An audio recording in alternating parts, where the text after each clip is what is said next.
set up an account there. It's free account. Ron Tolvar, he's working on a really good lineup of talent. Into the Outer Realms, us. There's a couple of.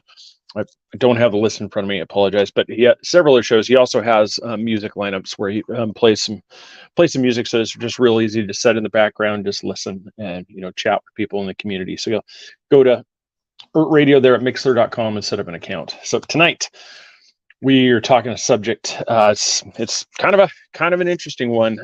This one, it happened a while ago. I mean, this isn't fairly new, but this was back in the early 80s. This Ruby Ridge with the Weaver family, and from there we're going to branch out and show how this led up to even January 6th. This could easily have been one of the forerunners in this movement that had led up to some of the people that were involved in the January 6th thing. So we're going to be covering Ruby Ridge, and we're also going to be talking about Cliven Bundy and Amon Bundy and the standoffs that they had with the federal government on these things. So sit back, bring your questions, a lot of stuff. This is going to be a lot of information to cover, and so it's going to be a lot of fun. So that is right now. Welcome to the Three Beards podcast. My name is Craig, along with Austin and Chris. Passed to a new generation of Americans born in this century.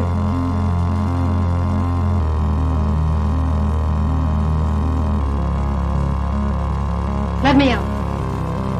I'm afraid that is white.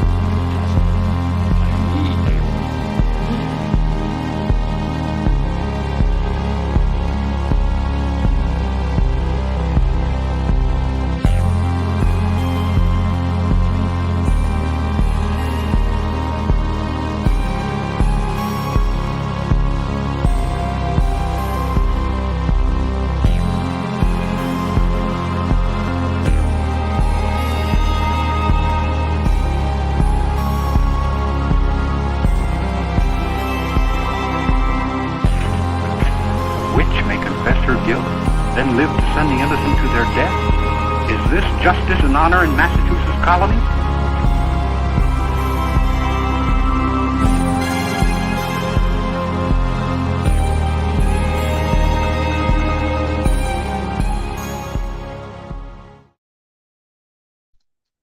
All right, we're all in here. Okay, this is gonna be a big one. We got a lot to cover. Lot to cover in a little time. Little time. So little to do, so much time. Wait, strike that, reverse it. Yep. Strike that, reverse it. Thanks, Willie. It's been fun doing the show. Such short period of time. I've had a few people. It's like, are we gonna get shadow banned for this? I'm like, no. There's so much information out there. We're not divulging any info that's not been in documentaries across the board. But this is just going to be our bearded take on what happened during these things. So just cool. So we'll get this thing in it. Apologize. When we were coming in here, I was still trying to figure out why this thing wasn't sharing to a couple of places. So I was trying to get this up. So that was the delay for my talking. All right. So we got Ruby Ridge and the Bundy Standoffs.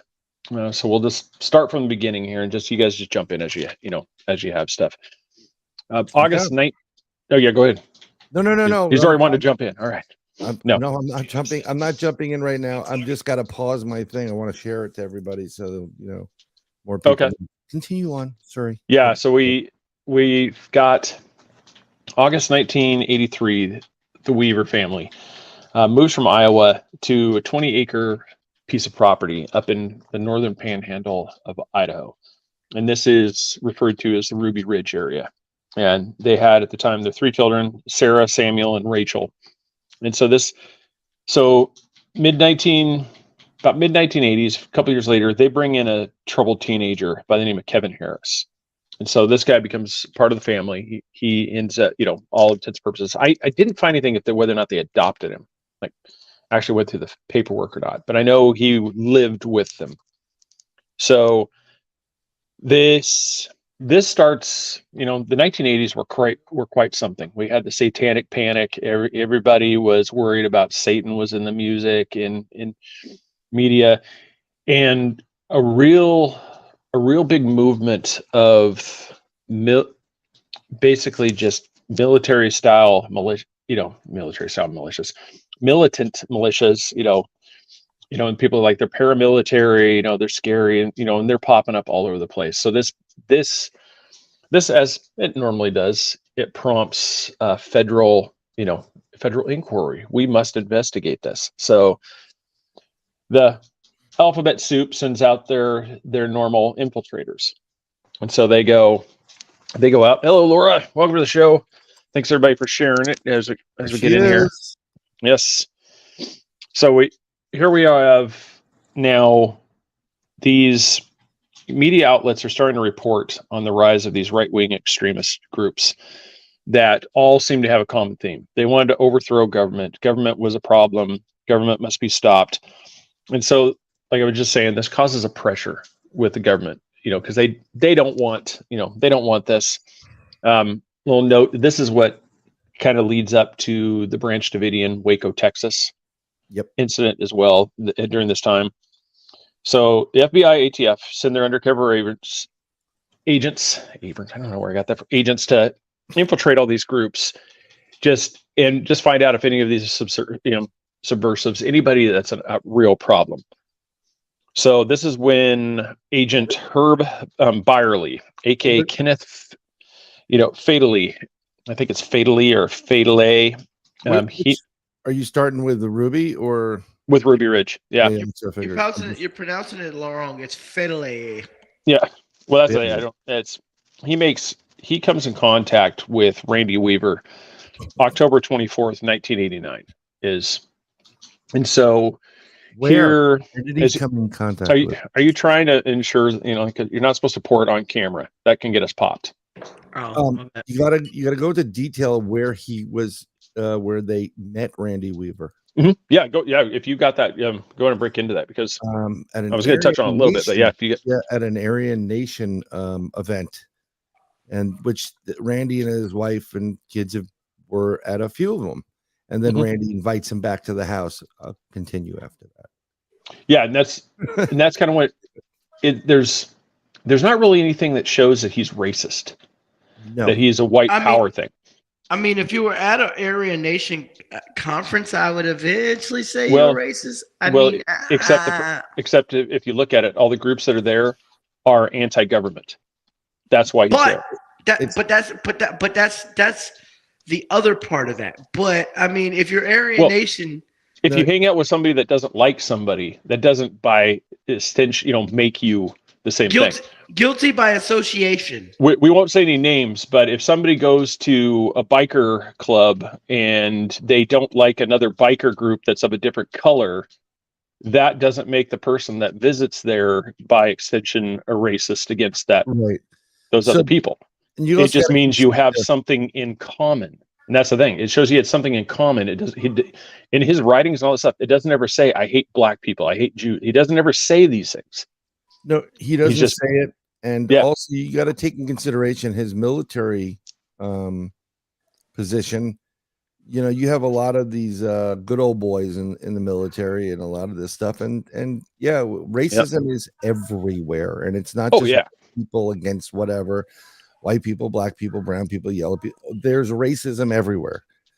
Just because you're hanging out with someone who's, in that category or whatever, you go to a barbecue, whatever the hell it is, doesn't necessarily mean that you're, putting on a hood at night, or you subscribe to their stuff. And you're right. I mean, Craig, there was nothing whatsoever that said that this guy was a racist or an Aryan or any of that type of stuff. I mean, I give you that. There's nothing that he said that, but couldn't that be implied? I mean, I'm just... Well, yeah, it could. I mean, you can say, it's like, why would you go there? But this isn't like downtown Orlando. This is backwoods Idaho in the 1980s. There's not a lot of people here. So you network with who's there. I mean, these are the same people that you may meet at the feed shop or go to church with, and you know, While they're donning the hoods, you're just like, yeah, whatever. I'm not doing that. yeah, you know, they're not into it, but they're you know, like, look, this guy defended your constitutional right to be a racist, actually, whether you like it or not, and he's just, you know, you don't know why he was there. It could have been the free food. I mean, if you're living off the land and you don't have, I'm not kidding, free food, I know. free drink. Yeah. You know, I mean, we all have kids. How many times have you gone something, you have no idea who these people are, but you're hanging out at someone's party or whatever, and you're like, oh, great. You know, and you find out there's some, and that's, yeah. So that's kind of where he gets this thing. So he's doing these groups. He's left Iowa because he feels that's not a place for him and his family. That's not his area, and so he's left, and so he's come here. Did you say that's not his Aryan? No, I said area, but the Aryan would be, this isn't. I'm in Iowa, and this isn't my Aryan. I'm going to the north. I'm going to North Idaho, where those are my Aryans. Yeah. No, so he goes. He leaves here. So he's going to these things. This is where, like I said, he meets Agent Herb Byerly, who's pretending to be Kenneth, and Weaver was targeted by him due to the respect that many of these groups in the area had for Randy Weaver, because he was kind of upstanding. He even ran for sheriff. Yep. In the area. So he's not like your David Koresh, like, you know, look all whacked out looking guy. He's pretty much a normal looking guy. He was, people liked him. He ran for this. Well, Kenneth steadily earns Randy's trust, and this is when he sees this as an opportunity. And this is where, when I put the stuff about government, you know, excessive use of force, overreach, this agent starts begging Randy to make him a couple of sawed-off shotguns. Yep. So he's basically keeps pleading with him to commit a crime, that he knowingly is asking him to commit a crime. And so he keeps doing this. Randy keeps telling him, no, I'm not going to do this. I'm not going to do this. You know, I really need you. I can't do this. It's not legal. I can't do this. Well, after, I want to say it was a couple months later, Kenneth comes back to him and basically just lays on the story. Like, I've got somebody that's going to buy these things, and I have to, because I am desperate for money. I've got to get this money from this. If I can't get this money, you know, I don't know what's going to happen. So Randy finally, just as an act of, like, as a friend, because he believed this guy was his friend, he's like, fine, I'll do it. And he gets, so this aide takes these things, a warrant is issued for him. Well, they know his pattern, so they set up a sting. They set themselves up as a stranded car on the long side of the highway. They wait there, and Randy and Vicky Weaver coming along, they decide to help, like, as most people out there in the West do. They pull over, help you if you're stranded. Yep. And at that point, they're both arrested and taken to jail. And so that's where you get that first thing is, so right off the bat, you got a problem there. Yeah, you got a big problem. But on top of that, you know, with everything that's going on with the arrest and stuff, a little part of that, you're going to talk about confidential informant or aspect of it. They try to get him to be a CI. No, you go. Yeah, go for it. So after the arrest, what they did was they it's an atypical methodology of the government to get you to do something stupid, incriminate yourself for the most part, and then you know, you have this weighing on your head, and it's jail time or whatever it is, and so they asked him to become a confidential informant to a certain degree, and that was, you know, he's not one of those kind of guys at all. I mean, from what I understand and what I'm gathering, and I remember all this stuff taking place in the media coverage of whatever, but the more you read into it, this guy wasn't a bad guy. He just didn't like the way society was running and where it was going. His wife had these premonitions or dreams about the apocalypse, you know. So they just sold, and they went simple, and they try to go live off the land. Yeah, 20 acres. Cabin with a couple of outbuildings. We'll get into that. One of them is the birthing shed. We'll get into that. But they had more fatalities in the Ruby Ridge one than they did in the Ted Bundy and in the Bundy one. They had 3 100%. fatalities in that one. Well, there's a little bit more to it. I forgot the guy's name, but we'll get to that. Yeah. Oh, the other guy that Randy had an issue with, the land deal. Yeah, that one I didn't really write too much about that. It was him and his neighbor. They were having the neighbor sold him land and backed out or whatever it was, and Randy took him to court and he won like $2,500 more. And the neighbor apparently, supposedly, wrote a letter to the government saying that Randy was threatening to kill the Pope and the president and whatever. Like they all do. He's gonna the long list of the people that he's threatening to kill, so they come check him out. Right. Nobody's tried that in a long time, though. I mean, that we know of. Yeah. Now, the biggest news story ever. Well, they don't really cover it too much when he's when doing the Secret Service.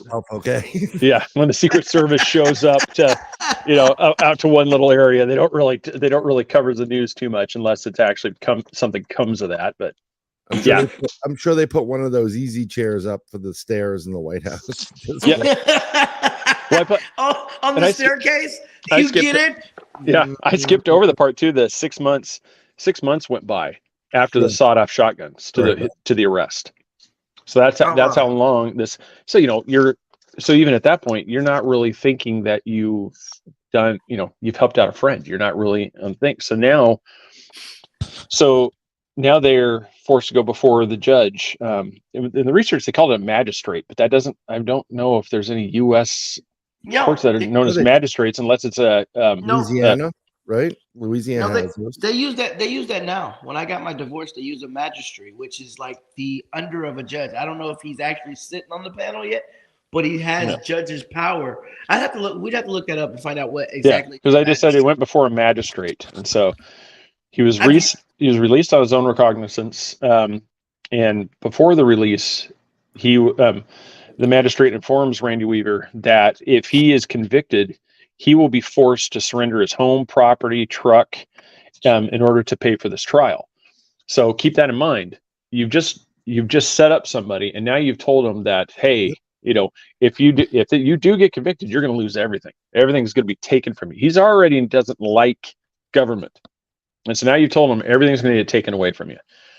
So this later was false, and the magistrate had to admit that this wasn't in fact the case, but damage is already done.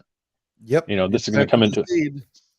And so the trial for this was set on February 19th, 1991. And hey, Connor, how are you? Welcome to the show. Remember, everybody, this is live on Wednesdays, 8 p.m. Eastern time, every Wednesday. Same beard channel, same beard time. I don't want to use Batman. That's proprietary. All right. So through what they call miscommunication. So this is where it deviates. The Weavers say one thing, the government says other thing. Who's telling the truth? They say that they were told that the court date was set for a later time, and that they were given the wrong court date. So they fail to appear. So a warrant is issued for the arrest of Randy Weaver at this point. So now 18 months go by. So we didn't know where the guy is. Yeah, and that's so. Give me a break. So what they're doing now is they're formulating all these plans. So they're going through all these plans, like, how are we going to serve these warrants? How are we going to serve these things? They come up with all different plans. Like even one. So he's wanted for helping a friend out cut off the barrels of 2 shotguns. Well, one of their plans is, and this is where I hinted earlier, they have an outbuilding called the birthing shed, because one of their religious beliefs is that any female who's on her period must go to the birthing shed, because their females like that at that time are viewed as unclean and cannot be with the rest of the family. So they have to go isolate until that time has passed. So their plan was to kidnap the eldest daughter, Sarah, when she was in the birthing shed, therefore forcing Randy and the family to come out. Well, that was scrapped because you're committing a way worse crime than the warrants being issued for. So that would that would not work in any way. So they go through, and then one was even cutting the water supply to the cabin. And what they ended up doing was they settled on a reconnaissance mission. And so this brings us to August 21st, 1992, the day that all hell breaks loose. They set up three-man teams. There's two of them. There's one that's the spotters, the observation team, and then you have the other, which, for lack of better terms, the assault team, the team that's coming in. Well, they proceed. They're not marked. They don't say ATF, FBI, anything. They're in full camo, face paint. Yep. They are full camouflage. They go up to the house and they throw a rock. To make noise. So this whole property, mind you, is under surveillance. They know where everybody's at. They got listening devices. They're watching. So they throw this rock to test what is going to happen with the dog. Well, eventually it makes enough noise. Sammy Weaver, the teenage son, Kevin Harris, and the dog Stryker. I think I got that right, Stryker. They come out, and before I go too far, the marshals were Art Roderick, Larry Cooper, and William F. Bill Deegan. Are the reconnaissance team. And David Hunt, Joseph Thomas, and Frank Norris are the observation team, which are on the north side of the cabin. So Marshal Roderick is the one that throws the rocks at the cabin. And so after this, those three that I just mentioned, Sammy, Kevin, and the dog come out. Well, the reconnaissance team backs up. They start to retreat to a Y in the trail. And so why would you include your 14-year-old son? It's not. They don't know this is coming. This isn't you live out in the woods. You go outside all the time. Going out in the woods is not that big of a deal for for the boys. Yeah. They've got their rifles. They got their dog. This isn't a big deal. This is normal life in the woods. Okay. Yeah. So this isn't like, in the hood, you hear a sound and you send your kid out, go find out what the gunshots were. Yeah. No, this is just, there was a noise made. The dog's barking, you're sitting there with a beer in your hand. It's like, God, boy, go check out what that noise is, and so they go outside, they go out and they do their thing. Right. And so but you also have to understand that when you live in that kind of rural area or whatever it is in Idaho and in other parts of the country, kids that are younger, they all know how to use firearms for the most part. And two, they take them with them wherever they go. There's going to be a rifle around their neck, everywhere they go. So, nothing unusual about it, actually. Yep. And so these guys retreat to the Y. So the trio here walk up this path to investigate where these noises are coming from. So this is where Stryker, their lab, encounters one of the agents in the bushes, proceeds to bark. Well, the agent moves, scares the dog. The dog takes off running. They claim that in defense, they shot the dog. Well, autopsy, the bullet entered the dog's rear and exited out the chest. So the dog's running away. They basically assassinate the family dog. And at this time, Sammy Weaver is just, distraught. He just killed his best, friend. You shot my dog, you son of a bitch. And he shoots at the bushes. This causes the rest of the agents to open fire. And they shoot and strike Sammy in the chest, killing him. And so now you have the dog, and now Sammy Weaver is dead. But I read a sniper shot him, so they had a sniper up. I mean, I don't. That's later. That's later. That's not this incident. The observation team didn't shoot. That's after. This happens after Sammy's been killed. Is when the sniper. So So now Kevin Harris retreats. With his the fallen. To keep from it. So now he gets back there and the agents retreat back there. But Kevin Harris shoots at that time, striking Marshal Deegan in the chest, killing him. He later succumbs to the injury and dies. So now you have a federal agent's dead. You have Sammy Weaver's dead and the dog. So now you have three dead here from this incident. And so now they go back to the house. Casualty. And the feds say that they didn't know that Sammy Weaver was killed. But the problem is, in this statement right here, remember, is going to come into play later on in the story. they had surveillance all over the property, footage, listening devices. So they know the family is crying, wailing. Their son had just been killed. So they know he's dead. So now this leads to the next, I want to say this is later in the day or the very next day. They've retrieved Sammy's body. They've put his body in the birthing shed. So now he's in there, and this is where Chris was talking about with the snipers. They proceed. So now Randy Weaver, Sarah, the oldest daughter, and Kevin Harris, they go to pray over Sammy's body. And as they're walking to the shed, the sniper Lon Horiuchi, I think is how you say his name. Yep. He shoots and hits Randy Weaver in the armpit, wounding him, which forcing the three to retreat back to the house. So as they're reaching the house, you have Vicky Weaver holding the door, and she's holding their 10-month-old. I think it's Elisheba. I think is how you say her name. Where the hell did they get that name, Elisheba? It's probably related. Biblical. Yeah, it's probably biblical. Yeah, I want to say it's Elisheba, and so she's holding the 10-month-old. I don't know if it's right or left. I mean, it's just she's holding the baby while she's got the door open. Everybody's coming in, and as Kevin Harris gets in the door, Vicky Weaver is shot and killed, hit in the face, shot and killed. The bullet passes through her and strikes Kevin Harris, wounding him. Yep. So now she drops dead. They're holding the 10-month-old baby on the ground. So now less than, I think under 24 hours. Yeah, in 24 hours, you have Sammy's now dead, and now Vicky Weaver are both killed in this incident. And when asked, this was in the first 2 days, right? Yeah. Yeah. And so, they drag Vicky back into the house. Like I said, she's dead, clutching the infant. And this is where it gets really, really disturbing. Okay, because remember, they claim that you've got all these listening devices. Well, they follow this up. So now you have a full-on siege. So now you've got federal agents everywhere. Well, they set up loudspeakers. Well, they begin that next morning to shout stuff like, "We had pancakes today. How about you, Vicky? What did you eat today, Vicky? How did you sleep last night, Vicky?"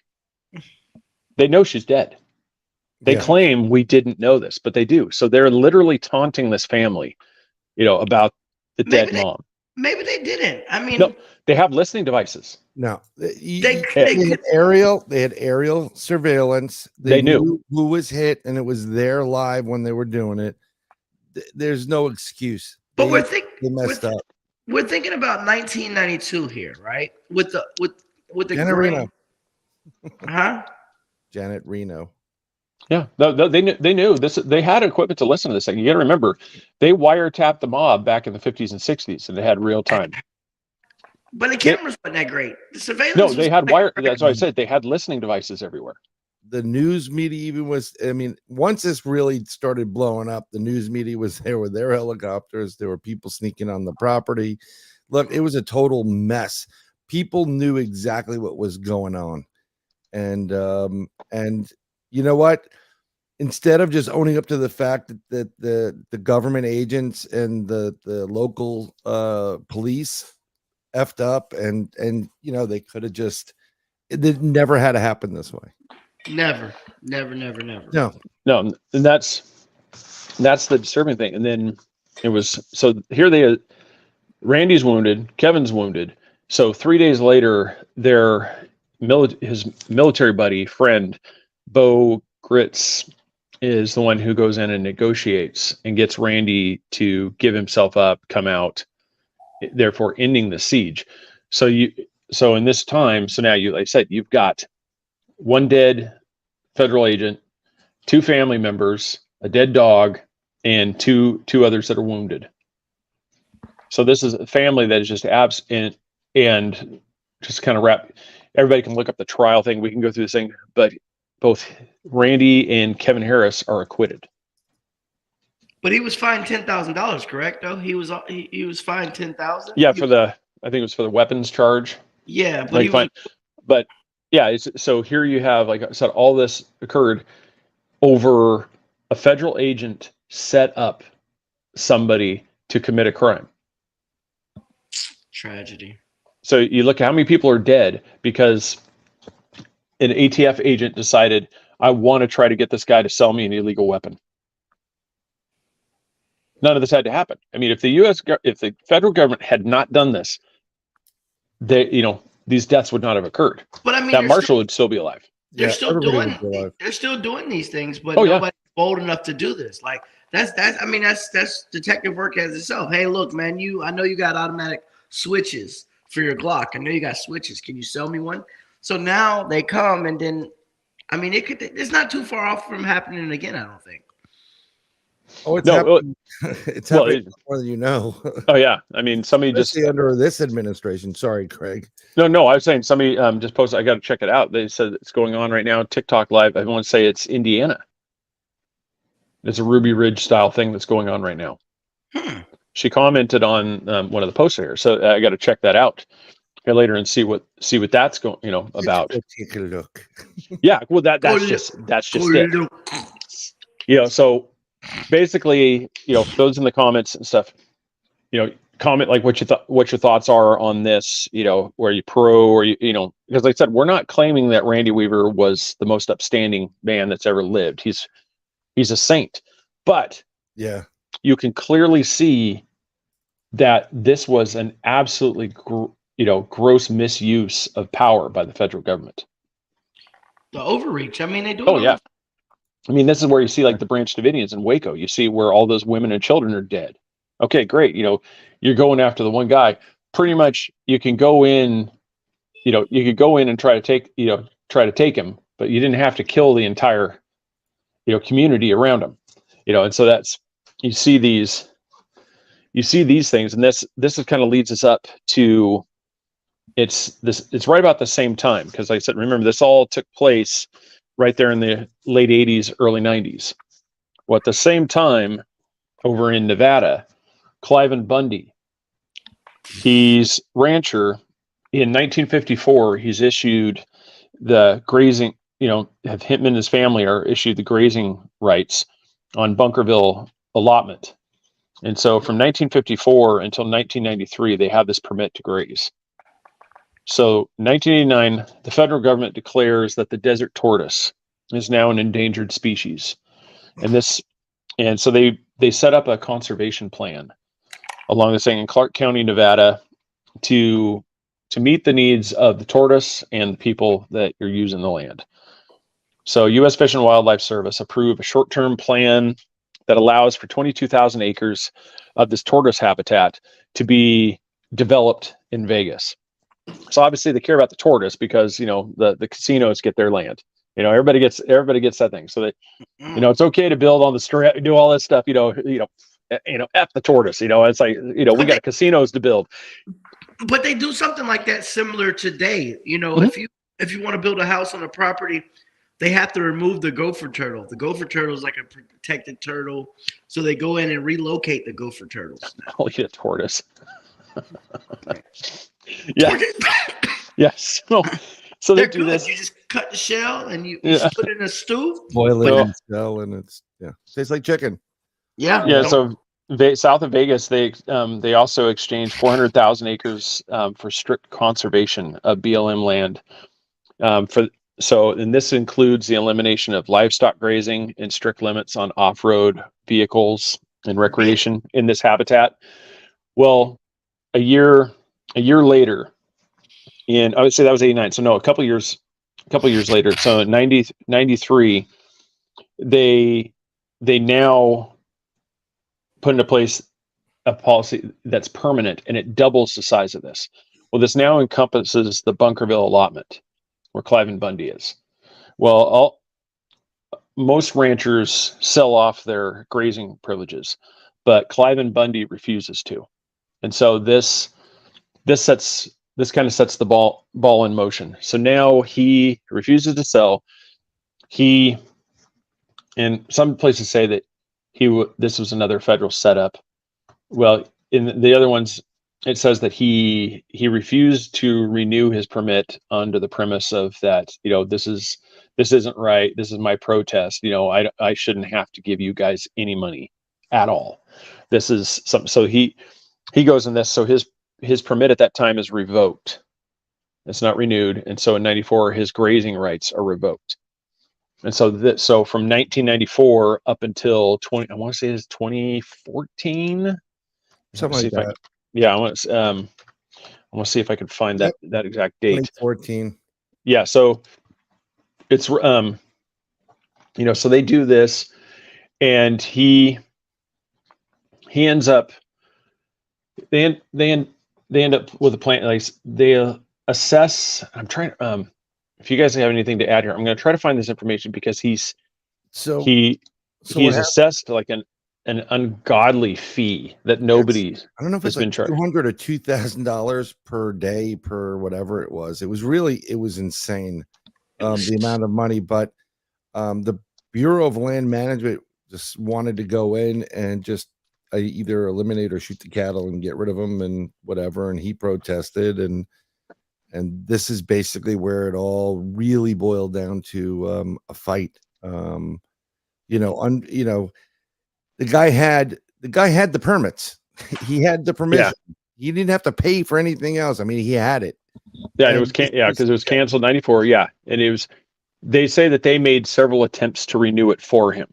They wanted to renew it, and so they reached out to him because we want you to renew it, even though this is an area we're trying to get you to sell your rights, but we want you to renew it. So, and the bottom line is, I mean, if they used the car warranty people, maybe they would have reached them, but government didn't reach anybody. Yeah, so, they would have got a hold of him if they were trying to extend his car warranty. Right. You asked me this, Chris, today. You said, how did this, why did they pick Oregon for the location for the Malheur refuge? Well, so he accumulated more than 1 million in unpaid grazing fees. So that amount owed Stark, it was huge contrast. There was 45 in Oregon. There's 45 of the states, roughly 1,100 permit holders.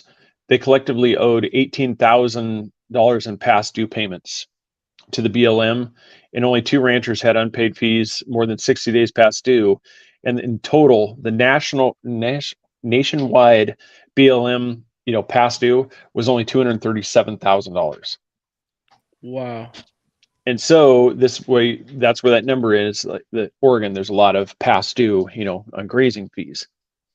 So this is when, in a way, I think you could probably trace like the sovereign citizen movements to around now, because this is what seems like when he claims to be a citizen of Nevada, not the territory of Nevada, and he starts doing, where I'm a sovereign citizen. I'm not bound to these rules. I'm a free man, and I'm bound to whatever, a god and whatever. But on top of that, no, he definitely, what he did was he was basically saying that Nevada is the one that this will, I'm in good with Nevada, and you guys can't just come out here and do whatever the hell you want, yep. And he's right. I mean, Nevada, in order to do this, even if they declare a federal, like the schmucky turtle is, ooh, it's in danger, we're gonna protect it. It can only be enforced as far as the state is willing to enforce it. Yeah. And if this guy has grazing rights, right, and we're talking about cattle, we're talking about commerce, okay, my opinion is the state's going to go back this guy, because that's revenue for the state. That's strictly revenue for the state. Mm-hmm. And there's a lot of states now that have, this country does not exist without states' rights. Bottom line. Well, I think a lot of people forget that too. And I've mentioned this to Chris several times too, is that the United States is that right there is a key word. We're a United States. Every state, we are literally a nation that is made up of 50 individual nations.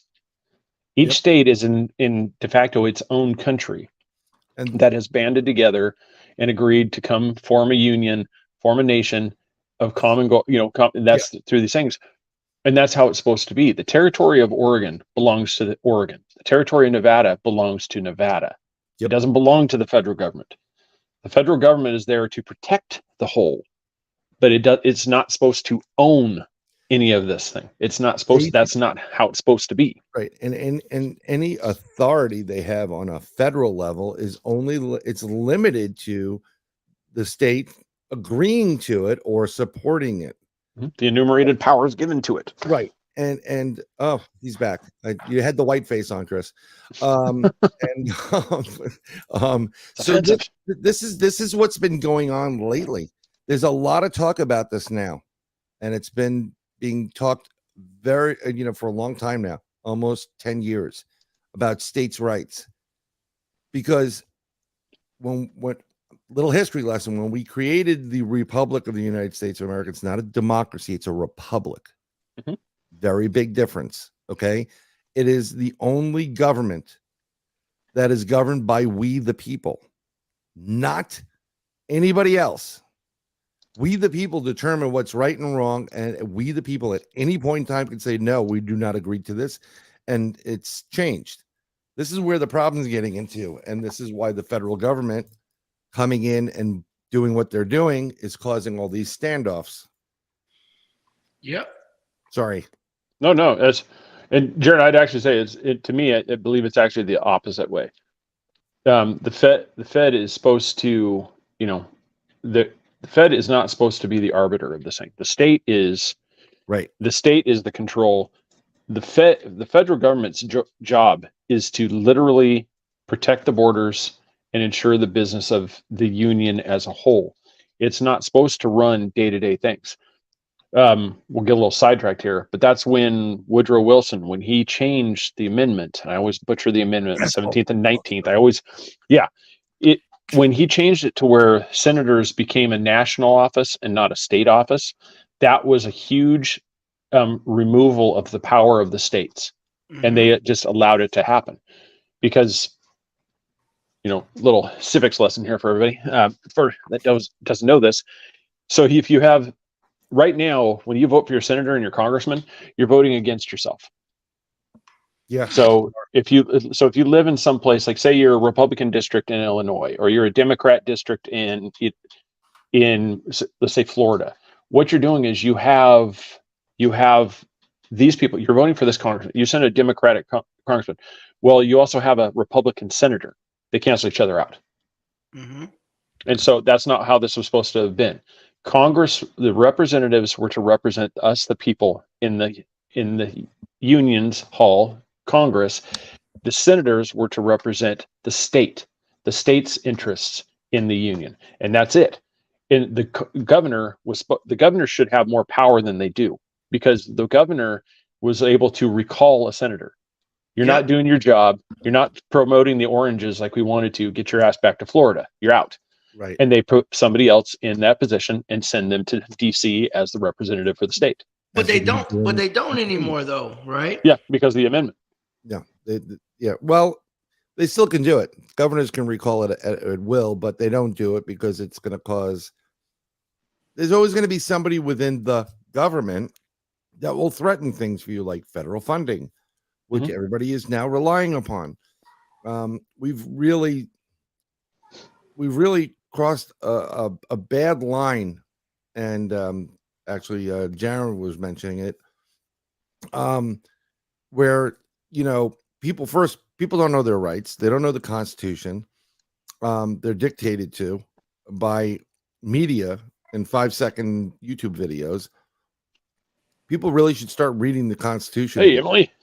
Yeah, you're right in time for Constitution Talk on the Three Beards podcast. It's brought to you by this Radio. But everybody we've been talking about Bundy, we've been talking about Randy Weaver. They are living their lives as free men, free people, under the laws of what our Constitution was in the Republic. Mm-hmm.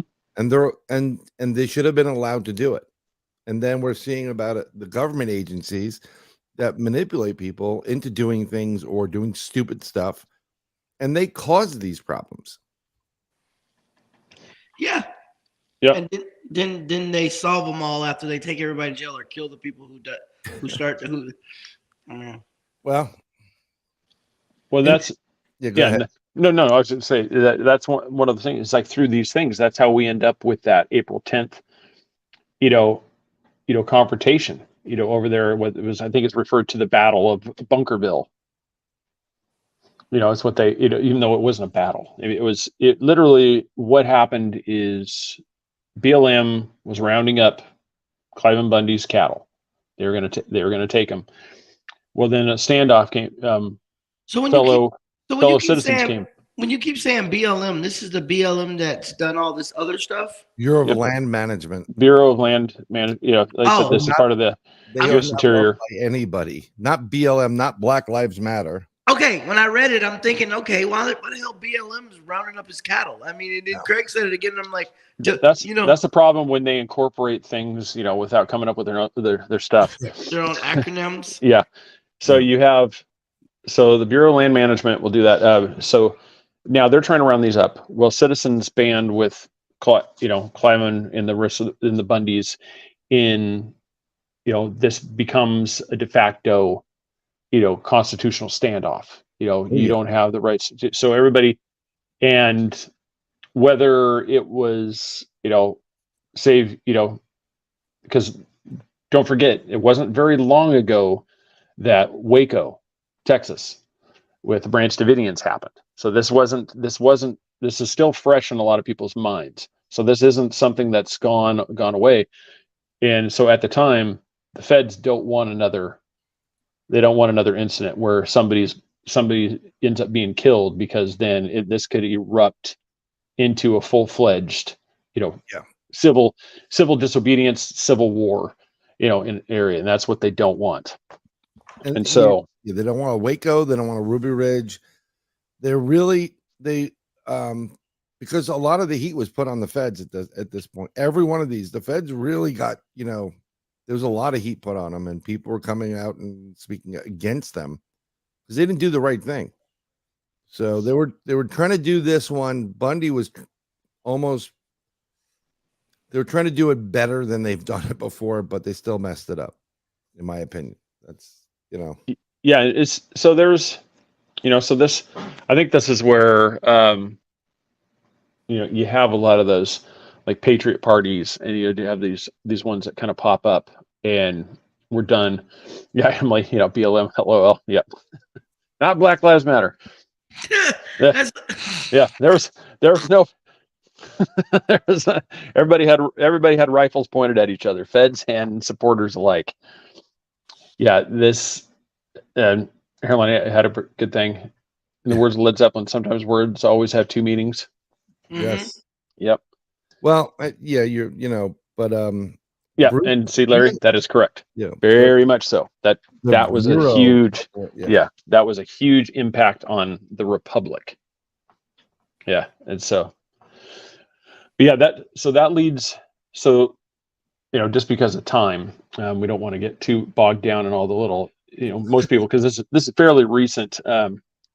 So they give statements. I mean, they were taken to court. They go through all these, and through the statements, even Cliven Bundy's even accused of making controversial racial statements, which have been repudiated. I mean, they Bundy claims that the federal government was attempting to kill him for daring to challenge its authority, which could be the case. I mean, like I said, how many years ago was it that they just killed 2 people up in northern Idaho over sawed-off shotguns?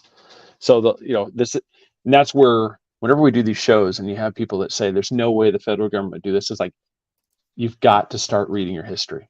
I mean, if they're gonna intentionally give syphilis and other STDs to black men in Tuskegee, Alabama, round up Japanese Americans and Italian, throw them in concentration camps here in the U.S. And they routinely, you can go through history and you can see all these things, the experimentation that's done on U.S. citizens. Mm-hmm. I go, you really think that they're going to even remotely care if they kill 2 people? But the best thing about it now, you get paid to do these trials. we're going to inject you with this. You want to make this much money a week? Come try it. Well, it's not only that, when this is all taking place, the last one, Bundy, they didn't want a Ruby Ridge. They didn't want a Waco, and Waco, I think, is the one that's there was definitely crimes being taken, place on that ranch. But that prompted, and this type of militia movement or believing, these people that are like the government's not your friend, and you should be able to protect yourself. That kind of gave birth to what Timothy McVeigh did with the Oklahoma bombing. And they don't want more of this. The government realized, well, not that we want to do the right thing. Like, we don't want to set people off. So let's try to do it differently.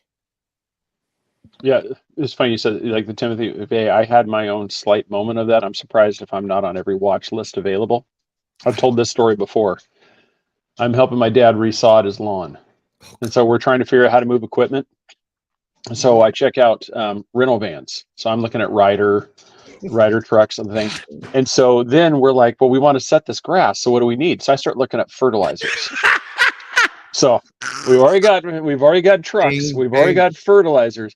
And then about an hour and a half or later, my brothers were talking about these cool pistols. And so I start looking at firearms.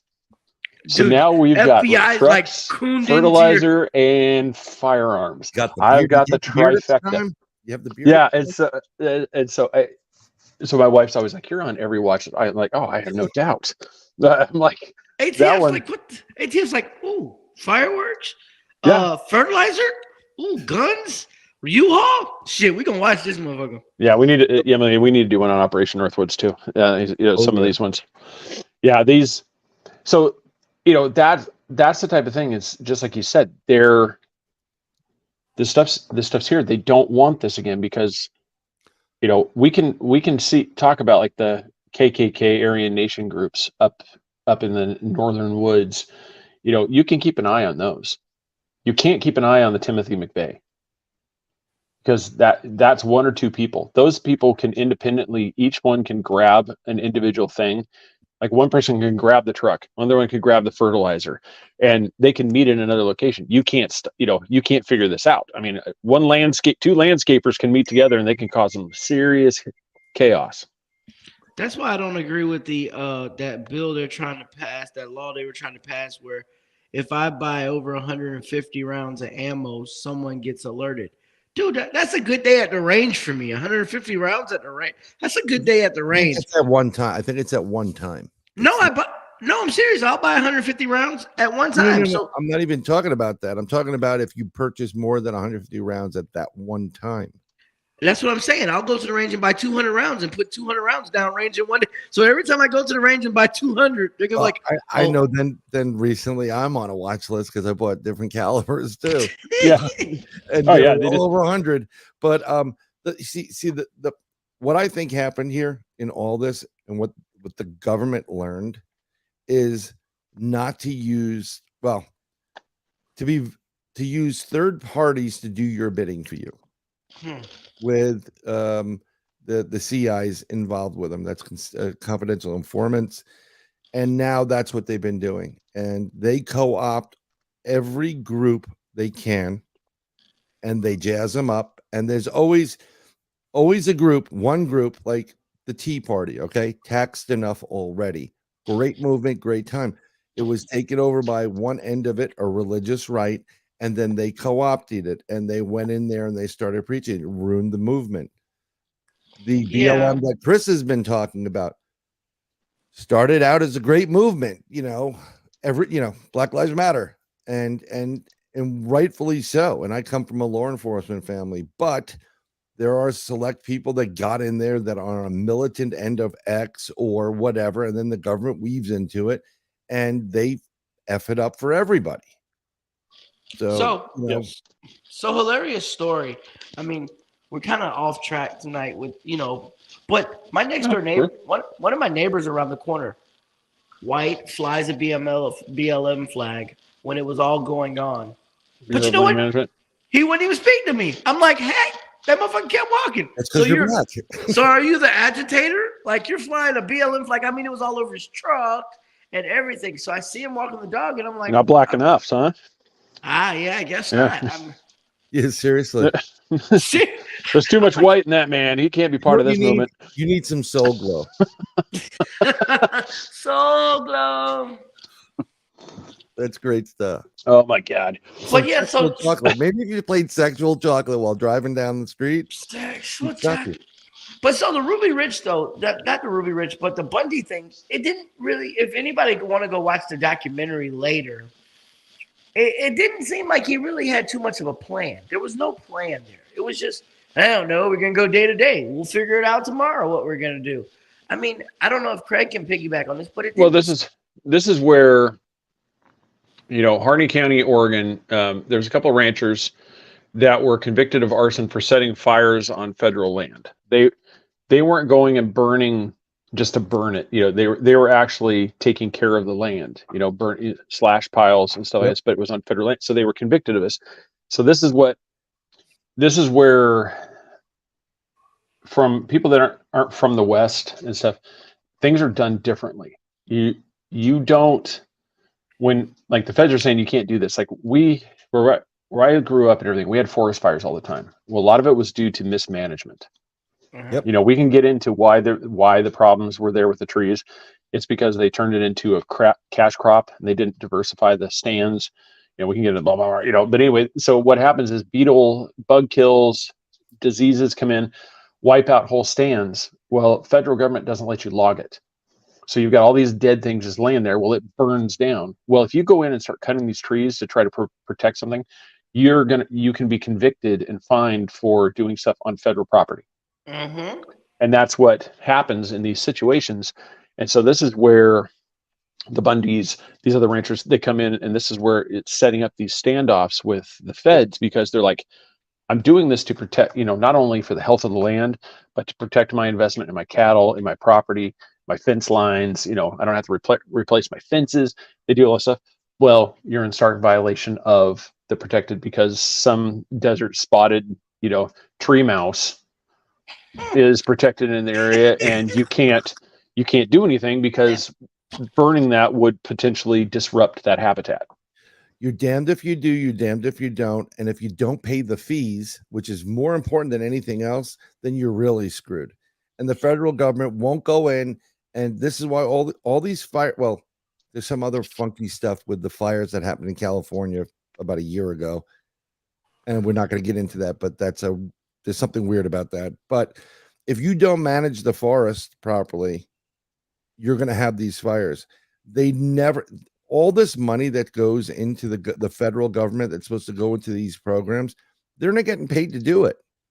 Mm-hmm. They're not doing overtime. They're not paying a crew to go in there. It's too expensive, actually. Mm-hmm. So they're not going to do it. So when someone just says, look, I'll do it, I have no problem because I have a vested interest in it, instead of just deputizing them and say, cool, great, let's do it the right way, and making sure they're doing it the right way, which is very easy to do, they'll just like, oh, we'll just arrest him when he does it, and then we'll fine him for heavily. And this is a problem, not only the federal government, this is also the state government. State government's allowing this to happen. Yeah. Dina, we talked a little bit this after the show. I'm going to check that out. Share it, just make sure you guys can find it too. But yeah, so this is that. It's like a military grade search warrant for lamps and memorabilia. That's why I said it's one of those, the stuff you're saying, it sounds incredible. So I need to check that out. So we'll definitely. So Dina, thank you for that. I hope I said your name right. I think that's how you pronounce it. So, you can put a yes or no in the comments. Let me know. Ooh, military search warrant. So that's what. Yeah. So look, I'll find that out for you, and I'll see if I can share that with you there. Lamps and memorabilia. Interesting. Yeah, and that's so you get. So we're starting to lead up to the timeline of when. So now we've had the Nevada standoff. This thing is going through courts. This thing, So now this has kind of gone away, but it's still bubbling under the surface. You still have ranchers like Lavoy Finicum and the Bundys, they're still not happy with how things are going. And so this thing, they're still wanting to make a stand, make a statement. You said, well, then they settle on the Malheur National Wildlife Refuge, which is right outside of Burns, Oregon. I'm born and raised in Oregon, so I lived in Sisters, Oregon, right outside of Bend. So this was about a little over 2 hours away from where I lived, is where this was at. This is a remote. So when you see like the news stories about this, they took over these headquarters. This was a building. This is not a headquarters. But when they show, you watch that documentary, and God, what's the name of it right now? It's failing me. The documentary's name? Yeah, the one I shared with you guys to watch. Chris just watched it today. It's it was amazing. Chris, you're gonna fail this. It's called No Man's Land. Yeah, No Man's Land. For anybody that hasn't seen it, go watch it. It's a really well done documentary. Yeah. I won't lie, they slant a little towards the government side. A lot because whatever. because in one scene they paint them as crazy religious fanatics because they show the kids singing Jesus song while making food for the people that are on the refuge. And so they they definitely make it seem like these are right wing kooky people so they definitely have that slant. I mean, the sheriff here was a tool. In my opinion, he was an absolute tool because he helped foment the fear in that community that these guys were dangerous. As an officer, he should have driven out there. He should have talked to them and said, "Hey guys, I need to know, what is your intention?" He should have done these things. He didn't. He basically made it like, these guys are dangerous. We must watch out. And instead of trying to diffuse the situation, he helped prop it up to be a much bigger fear thing than it really needed to be. He was a local yokel that didn't know his job. A local yokel. But my thing. Yeah, he was looking for a cushy gig. I'm the sheriff, and I'll do what I want. And it's like giving anybody a uniform. The power goes to your head, but you don't even know what the hell you're doing.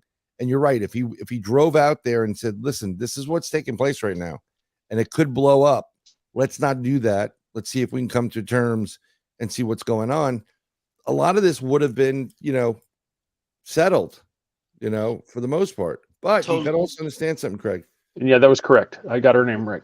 Dina. If I have 80 acres, right? I'm just gonna use a number, 80 acres of land like these guys had or whatever, and I put a comp on it because I just don't trust the government and I don't trust the, what the state's doing, whatever. Just leave me the hell alone, or let me farm my crap, whatever. If you come onto my property, even as the sheriff in a peacekeeping mission, I'm going to, that's trespassing. Yep. Whether you like it or not, the police department, law enforcement is held to the law. They can't just go on your property. They have to stop at the gate. They have to announce themselves and they have to do these things.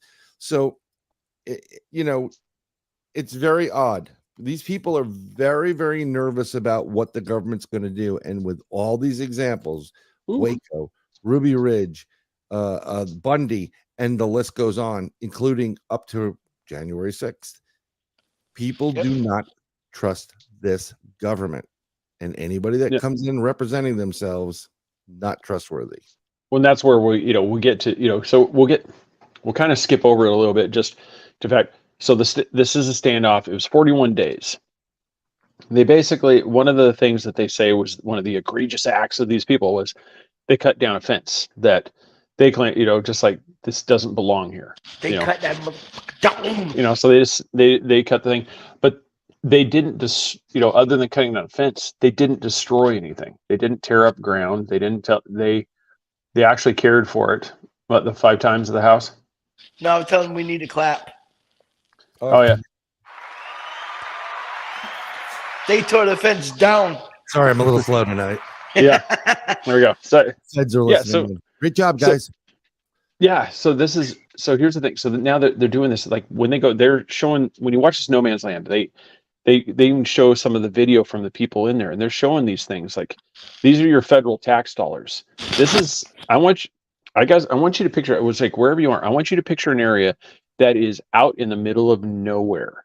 And here you have this structure, this really nice building built with all the shed. There's no reason for this. And this is all on your tax dollars. Yep. These are, they showed like this one in the closet, there's a brand new kayak. Here's all this stuff. And it's just tossed in this back room. That was a bit of an overreach. Still, how do you know they didn't use the kayak? I mean, I'm just saying. There's not, they may have, but you got to remember, this isn't the swamps of Florida. This is out in the sagebrush thing of Oregon. You might have a creek, you might have a little puddle. You don't have Florida lakes. You're right. You get over. Yeah, this is scrub brush. I mean, this is, you've got rangeland. This is what you'd graze your cattle on. The sage grass, the grasses that are out there.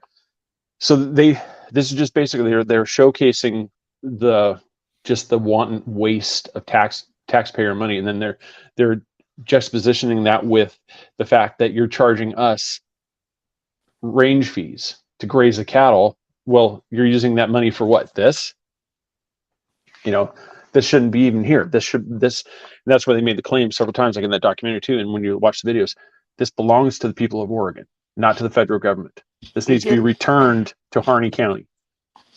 Yep. It did. But my thing with the documentary, right, is once the people stopped wanting to fight in the neighborhood, because I guess they were convinced by Joe Blow, the sheriff, or whoever, that's when I would have packed my shit up and left. Like, you're not even fighting for your own cause. Like, we don't really want you here no more.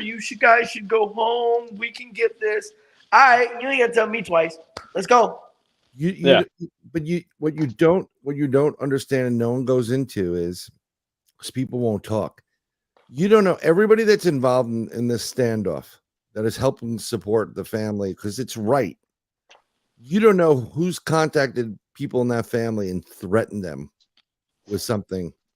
And after a while, it's like, either you leave now or we're going to, you have no idea what the government does. When the government in the paranormal reign doesn't want you talking about stuff, there are people that push and push and push. Stan Romanek. Okay. What they do is, if they really want to get you out, they don't kill you. They put a pedophile claim against you. Mm-hmm. That's what they do. Pedophilia. Yeah. You guys are touching kids. You guys are doing stuff. And then they'll get you on it. They'll plant. Look, they can put anything they want on your computer, on your phone. They can do whatever they want.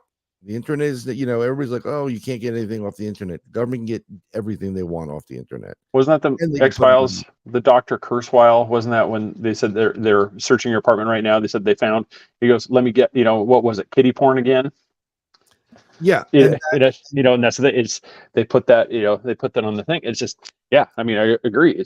They've got all these things that they could do. I mean, it's just, when you weaponize the Federal Bureau of Investigation, the ATF, the IRS, and other government agencies, BLM, all these agencies, you weaponize them. They work in coordination with it. If they want to get you to stop doing something, they'll go, look, you go out there and you tell them, if they don't do this, they're going to find X, Y, and Z on you.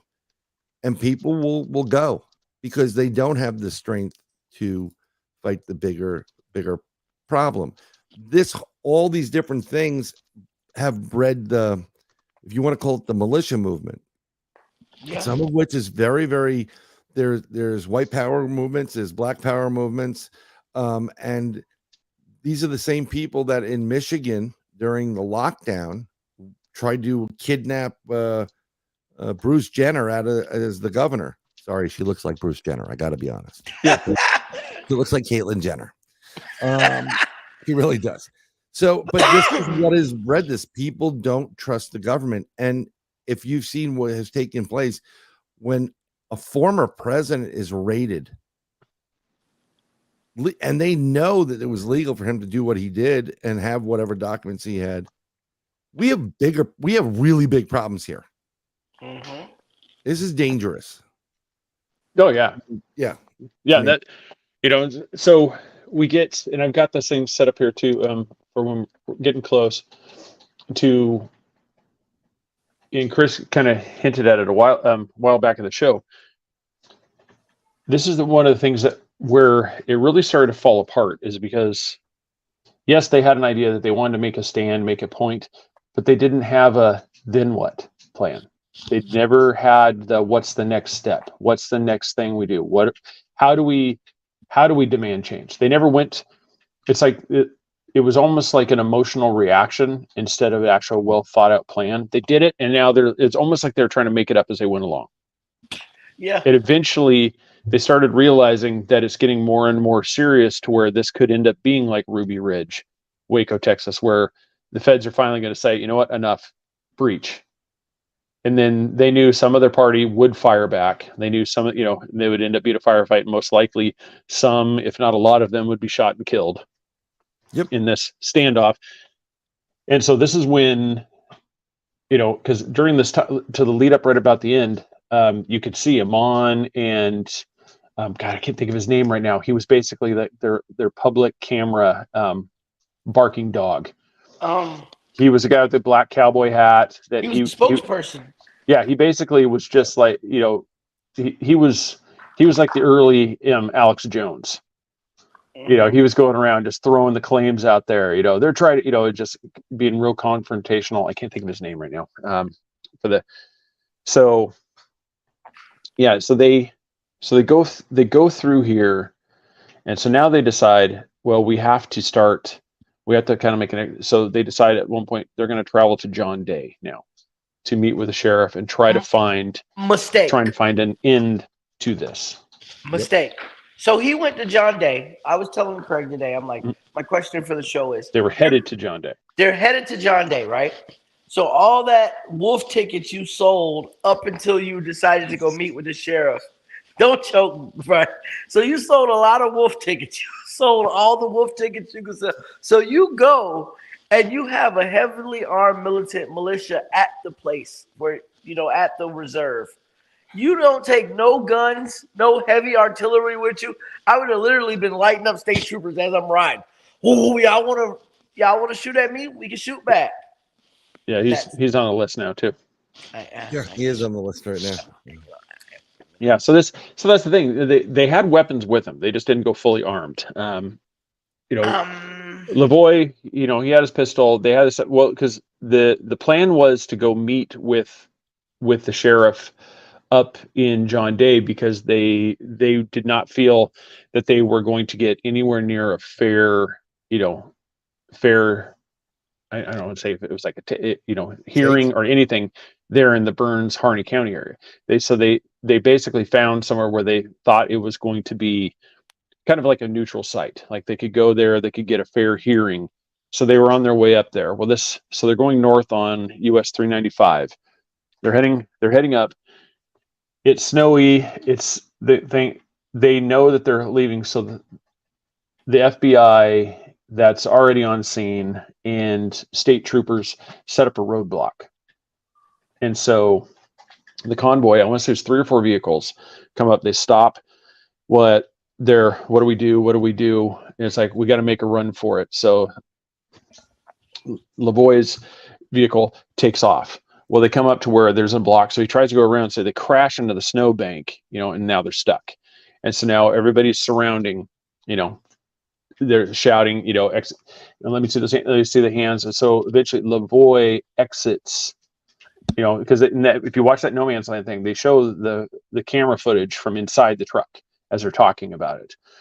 And so it kind of counteracts the claims that he came out there demanding that they shoot him. He popped out and said, what do you want? Do you want to kill me? He pops out, he's got his hands up, and it's this point where, and I'll kind of jump a little bit ahead. I want to say his name is Joseph. I think it's Astorita, is the FBI sniper that was out there that claimed, and he lied that he never shot. Well, it was actually found later that he did fire 2 shots at him. So this is the claim when the people say that he was going for his pistol. Well, if you watch the video, and I apologize, I don't have it handy to show up here. It shows him coming out. He's walking. He's talking like this. You can see an agent coming out of the tree line. You see the not agent. It was the state trooper coming out of the tree line. You see other ones standing there, and he's talking to him, and then you see him react, and he reaches towards his chest. Well, that's because it appears that he's just been shot by that FBI sniper. Well, at that point, the state troopers say he was reaching for his pistol and light him up. Yep. And they shoot and kill him. So now Lavoie is laying there. You see in the video, he's down the ground, he's dead. And they proceed to open fire on the vehicle. When you watch this thing, you can hear the gunshots hitting the vehicle that I think there's 2 girls and another guy were in. And you can just hear the bullets hitting the thing, and they just open fire. And so eventually the standoff happens. And so now, like I said, Lavoie is dead, and that's where now you get into the realm of the conspiracy theory when you see these things, that what the official story doesn't match what it looks like actually happened. And so you're muted, Chris. Theory though is when they were selling the wolf tickets, you fire on us, we fire back. So the ladies in the back of the vehicle, in the documentary, they show them training, whoever else was training, blah, blah, blah. So why didn't they have rifles and lay down artillery? That's my only question. So, I mean, if the documentary played out exactly how it happened, they cornered him on the way to John. They weren't looking to kill people. They said that, though. They said, you fire on us, we fire back. Well, that's a standard statement. That's what everybody says. And I told you that. Most people are all talk. When it actually comes down to it, most people are they're gonna come walking out, don't shoot me, don't shoot me, don't shoot me. And you saw that firsthand. I did, and I was very disappointed. Well, I mean, just because you're married to somebody doesn't mean they agree with your philosophy, your politics. Well, if you don't agree with it, stay home. I'm going to take. You got to. I'm going to be wrong on this number, I believe, but I want to say during the Revolutionary period, there wasn't even quite 20% of the population that was actually on board with the 3%. Yeah, like I said, it was this incredibly low. So you got to remember, most people didn't want to leave England, didn't want to separate. Night, Mason. So they didn't want to leave. They didn't want to go anywhere. What they did is they actually did. So there's going to be a lot of these people. They were probably there in support of their spouse, in support of their husband, in support of doing these things, but they weren't ready to die. I mean, you watch those videos of these kids making sandwiches for everybody. They weren't planning on dying. When you get down to it, and from the revolution to even up here, that there was a large percentage that wanted change, but were fearful of what would happen if they did change. What took place in the American Revolution was basically it was a coup.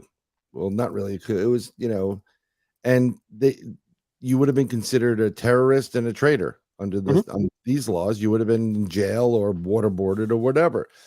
But there's a lot of people that talk the talk but can't walk the walk. And these groups that are pockmarked throughout the country, they don't. A lot of them don't agree with this whole, when we started talking with racist type of mentality. What they do agree in is America should be free. Mm-hmm. We are free men. We live under the free man law, and under God, and that's our ruler. Our creator is our ruler, and he gave us the right to live as free. That's basically what the Constitution is telling you.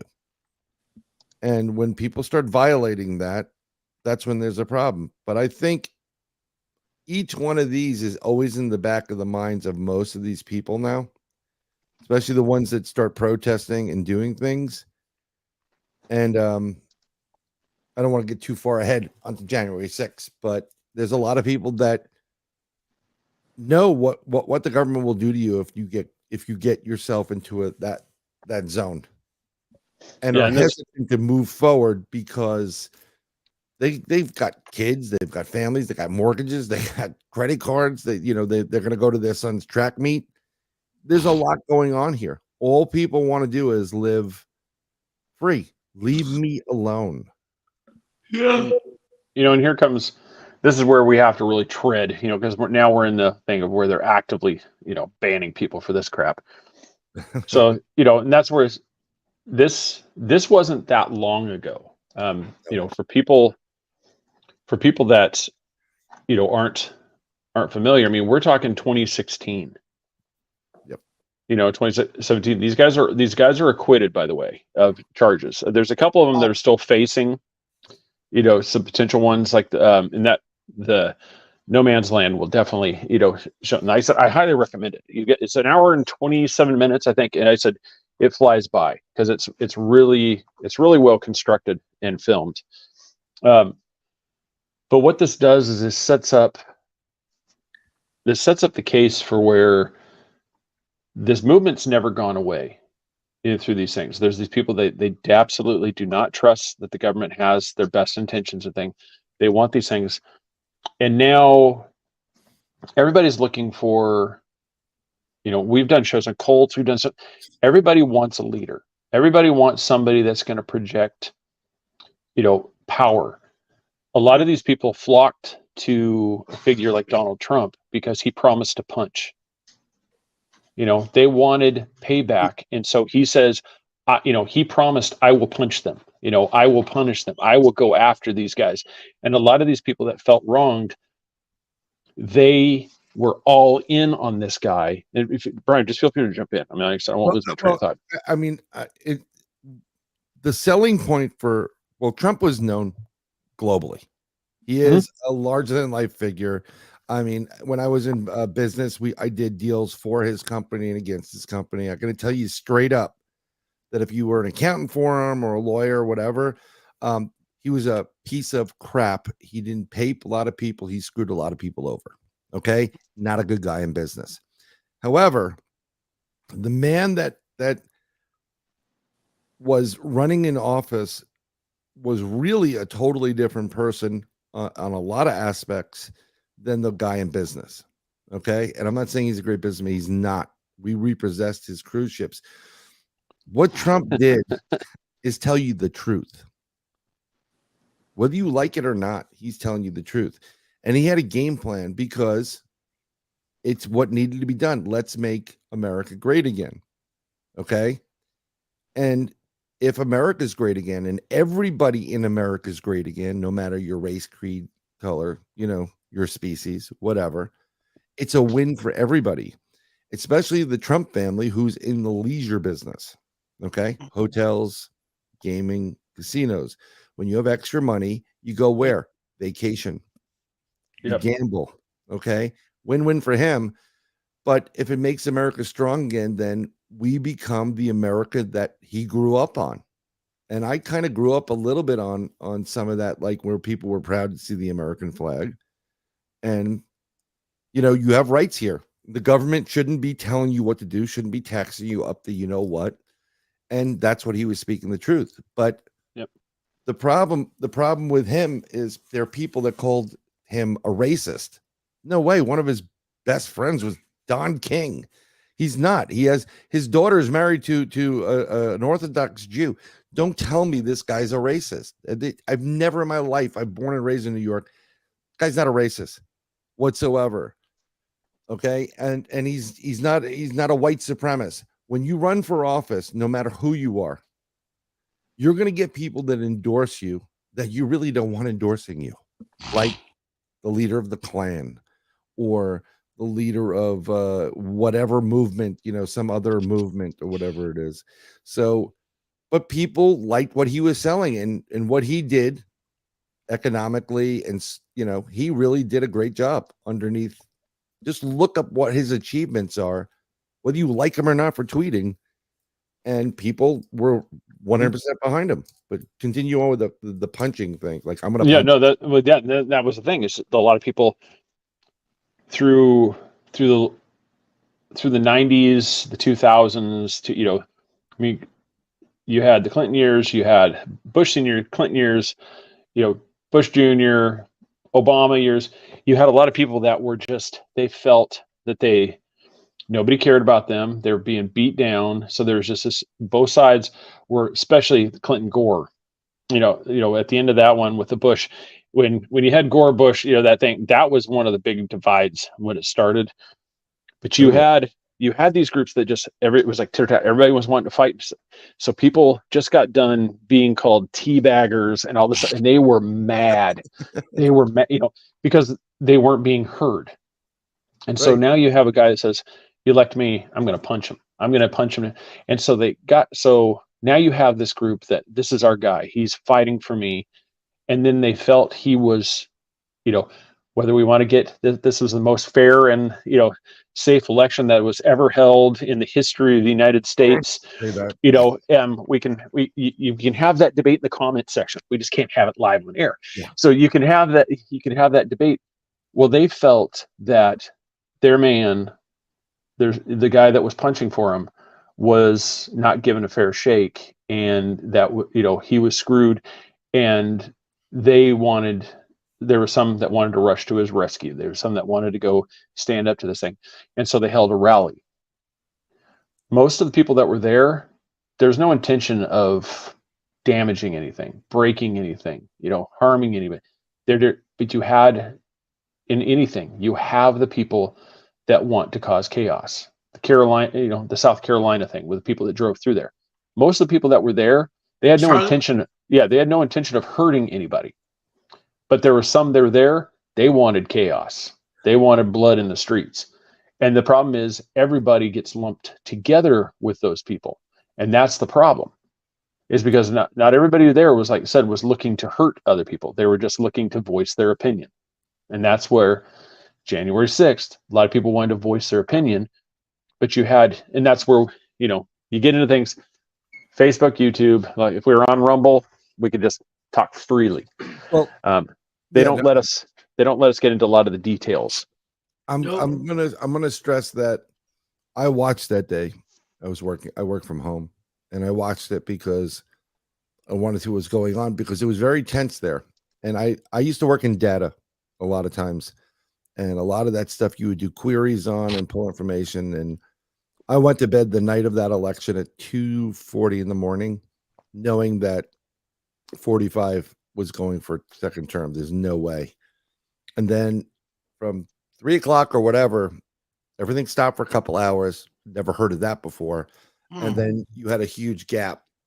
And I know something about data enough that the only way to do that is if you load it.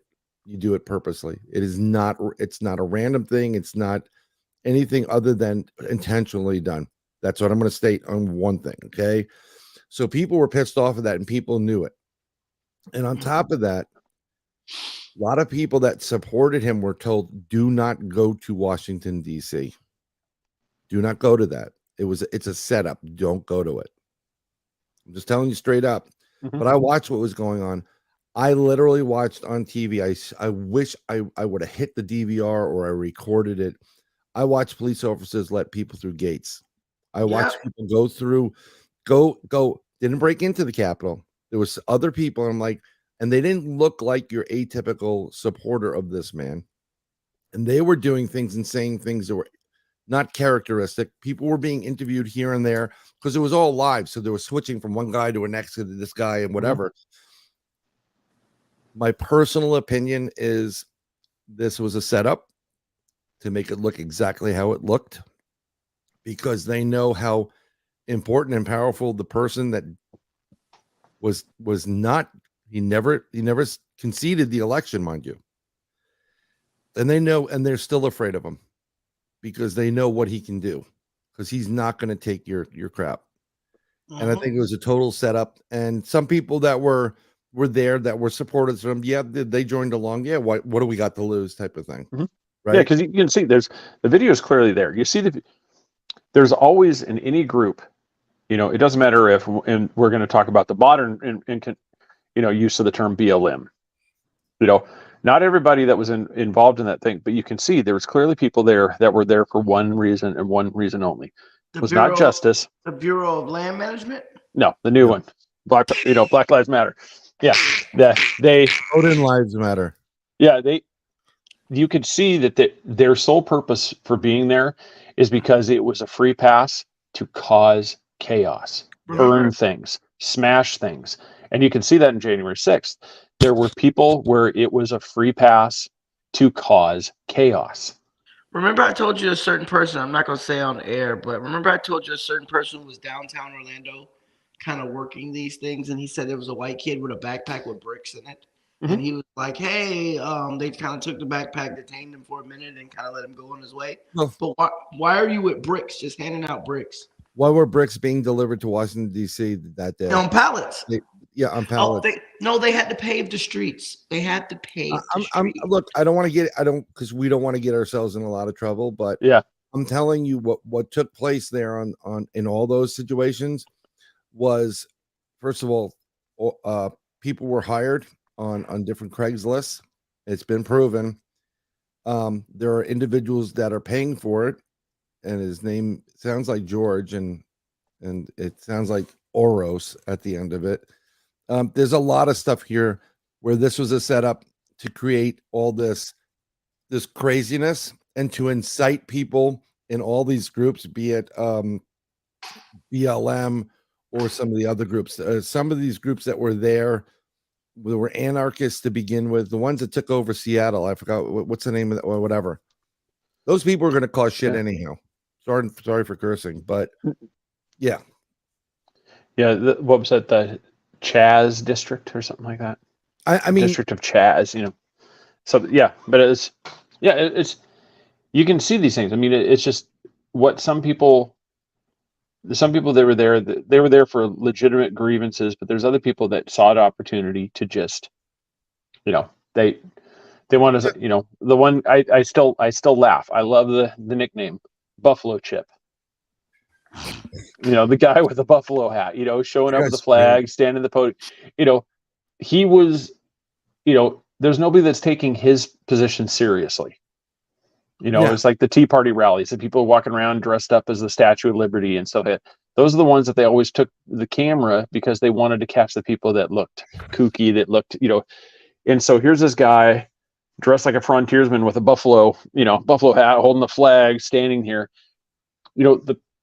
It's the people's house, but the guy, anybody that's going through, the Speaker of the House's desk, rummaging through, throwing papers around, they should be charged with some, destruction of property. They should be charged with something like that. This whole, for me, sedition and stuff like this, they weren't trying to overthrow. I mean, I'm sorry, rifling through the Speaker of the House's desk is not overthrowing the government. No. That has nowhere near that, to me, if you want to charge somebody with treason, we're talking like we just said McVeigh. This is somebody that's trying to cause, if they're driving explosives towards the Capitol, those are the ones that would need to be tried, under those charges. But people that are just standing there, why are they being charged with? Because that's the whole point. If you have to charge them, you have to charge everybody that's involved in Black Lives Matter, that's burning down buildings. Everybody has to be charged with, because they were doing that. They were burning. They were trying to set a courthouse on fire. What's the difference? Precinct, courthouse. Yeah. What's the difference? It's government property. Looting. What is the difference? So something that's very important, and when people walked in or went into the Capitol, and a lot of them went through. I mean, the ones I saw were going through velvet ropes and getting stickers. By the way, visitor stickers, and a lot of them were being let in by the police over there. So I'm not going to go into that detail. But when you see these congressmen and senators that were scared out of their minds and crying and freaked out because all these people are here, in many ways, what took place was a great thing. You work for the people. We don't work for you. Remember that. And that's the important factor. And when our founding fathers created this republic, there was one point where Thomas Jefferson, if you remember who he is, he wrote to James Madison at one point, and he said, I hold it that a little rebellion now and then is a good thing, as is necessary in the political world, as the storms are in physics, in the physical world. In other words, I would agree with that. You need rebellion every once in a while to keep everything straight. And the checks and balances they put in place, which should have worked, aren't working. because they're manipulating all the little rules around it to prevent it from working properly. Yep. Mm-hmm. And Yeah, you in a republic have the ability at will to say no and change the system instantaneously. And no one Yeah, realizes that.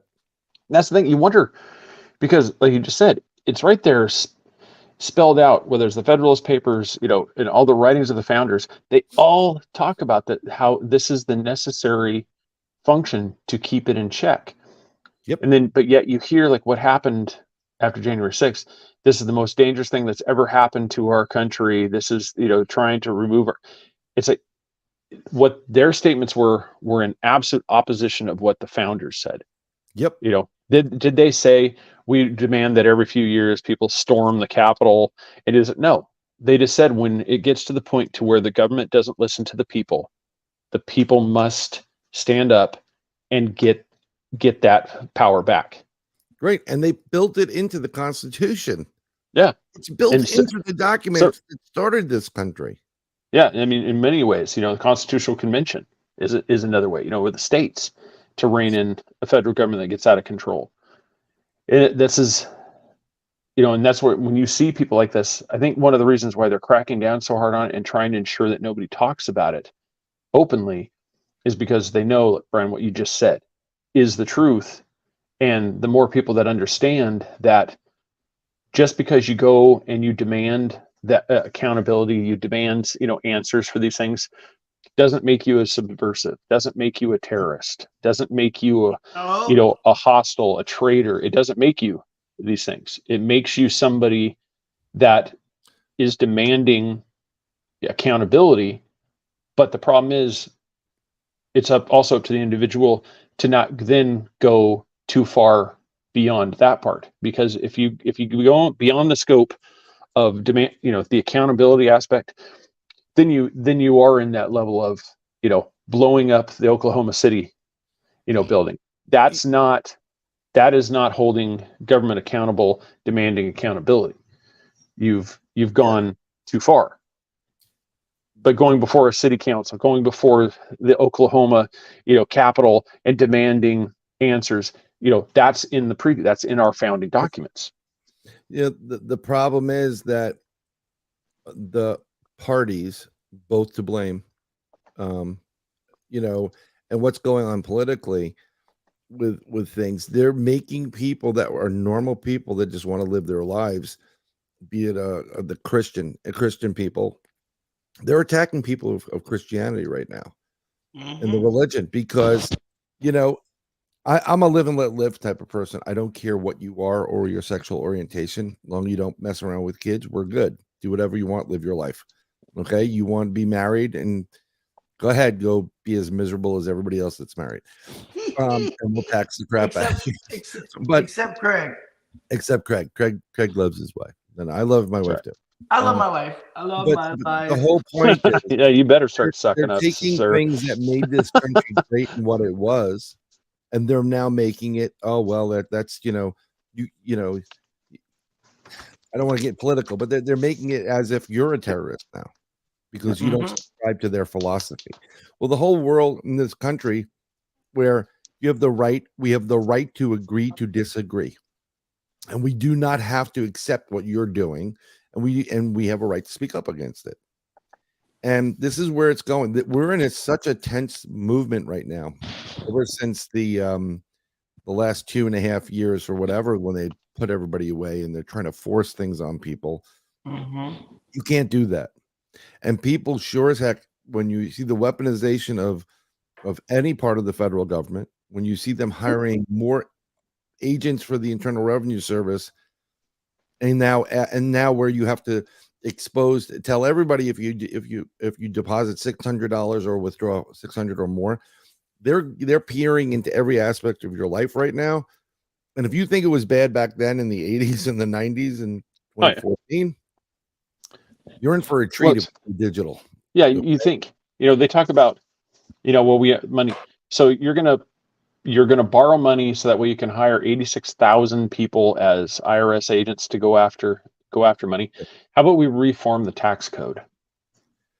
I No, just, they actually 15% across the board on everything. Yeah. That's they, it. act, Everybody they pays it. actually they actually have the money if they didn't send it all to Ukraine. Well, that's No, a different story, too. that's the thing is we Don't don't even have go that there. money. The money that's going over to Ukraine has been borrowed. Yeah, This is literally me taking money from Brian and giving it to Chris and talking about how charitable I am and how I'm helping people. All I did is just gave you the money I borrowed. This isn't money that we had. That's the misnomer. Everybody thinks it's like, well, if we just had that money, we didn't give it to Ukraine, we'd be able to do all this stuff. No, we're still borrowing the money. We don't have this money. Why we can't borrow it for ourselves then? Because no, that's the problem. We got to stop borrowing.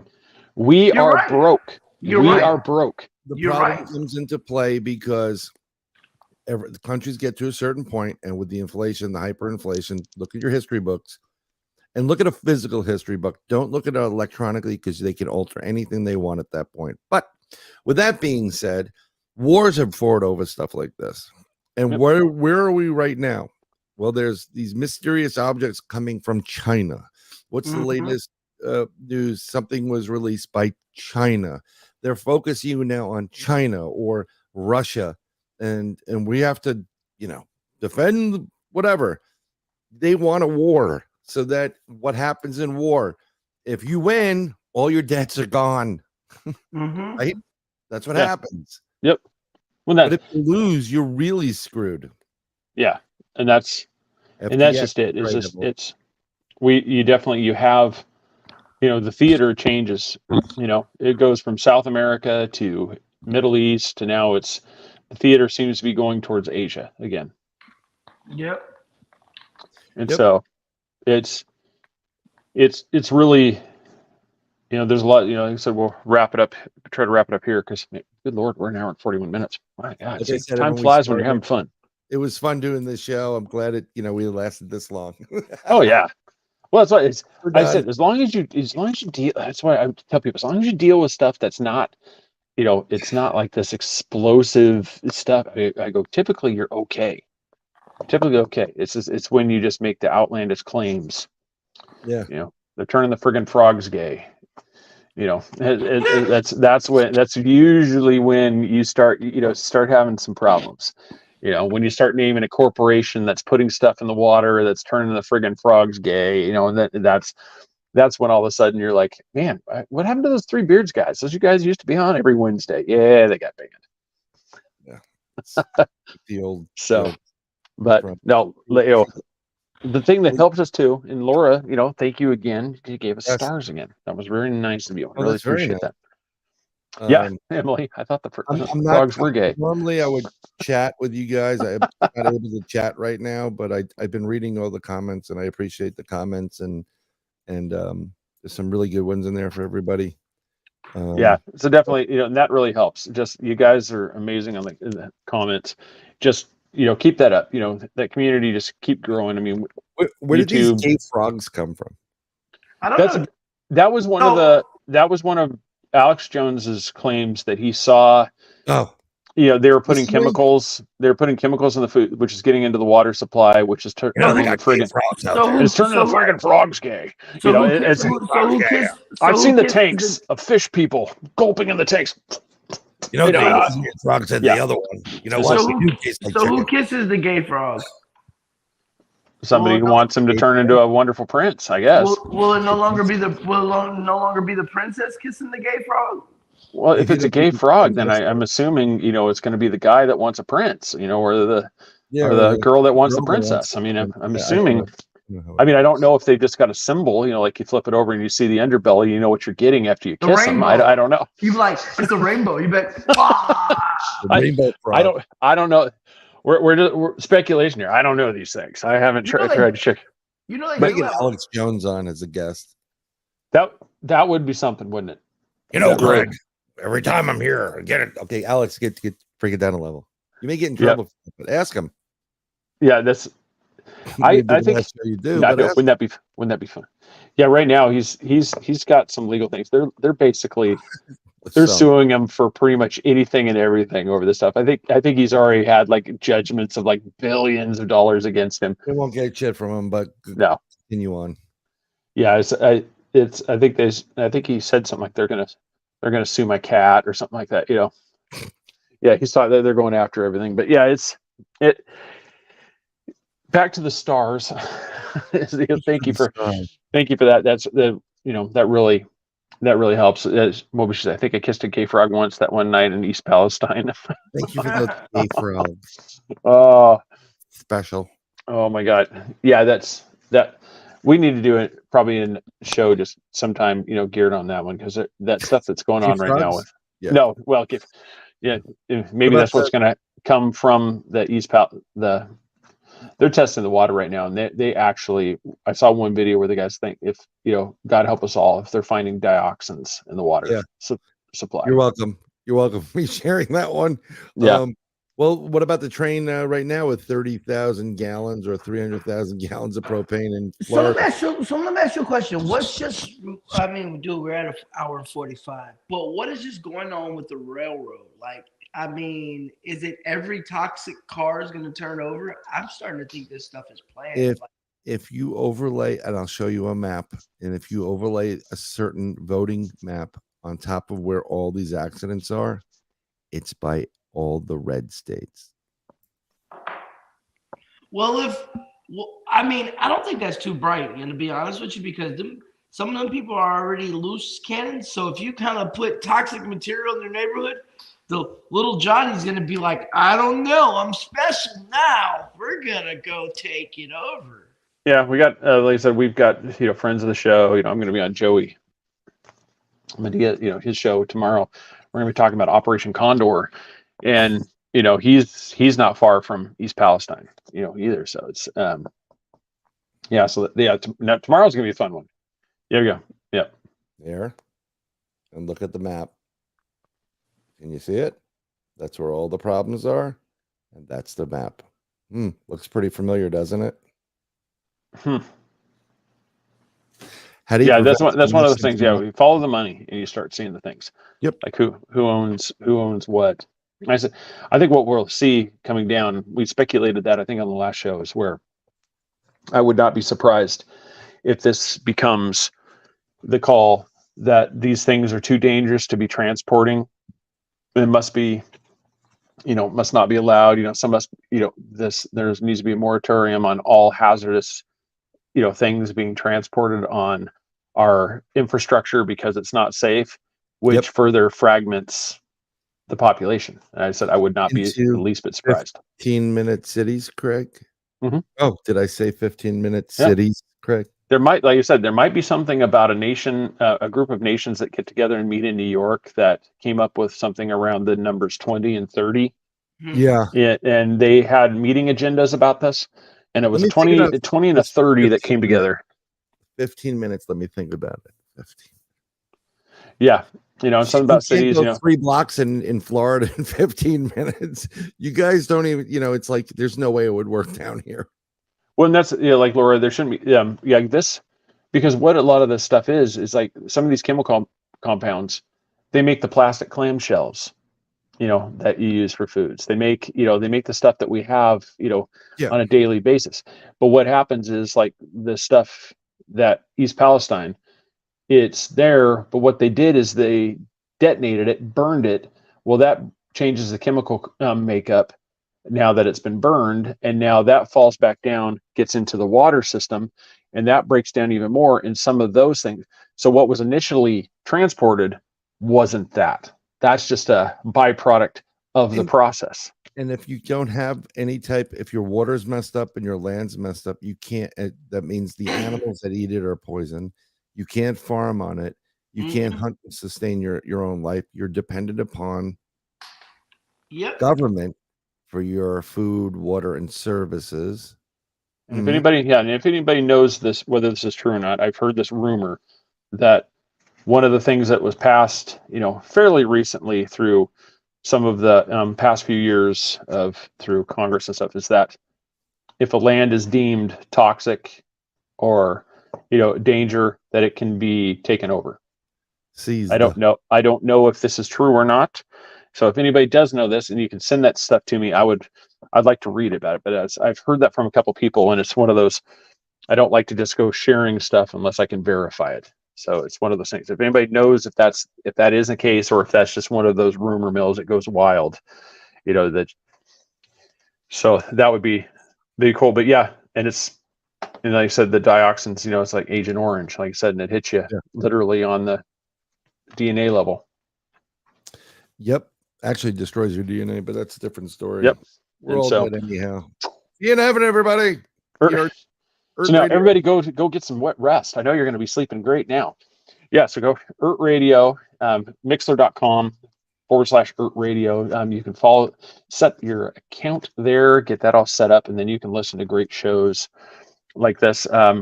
This is definitely, he's been appreciate him becoming a sponsor. Like I said, it's real easy. Where we broadcast every Wednesday night at 11 p.m. So last week's show is going to be coming up here in just shortly, in about an hour or so. So you can listen to that. And then you can find Brian down there on his many things, including Into the Goblin Universe, soon yet to be named Dave Scott podcast. No, not Dave Scott. That he comes up with so Dave Scott will come up with some podcast name for him. He does that. Yeah. But I just did his show the other day. So. Yeah, it's I'm not sure of the name, but it was ZTM. Certainly, thanks for the show, gentlemen. Yeah, appreciate you watching. Thanks for that. Like, subscribe, like it, share this thing out. Emily, really appreciate you tuning in. Congratulations on you guys getting put on a radio station too. That's fantastic for congratulations. Yeah. What the frick, live, so go check her out. And that's she's got Fridays, I believe, is a show.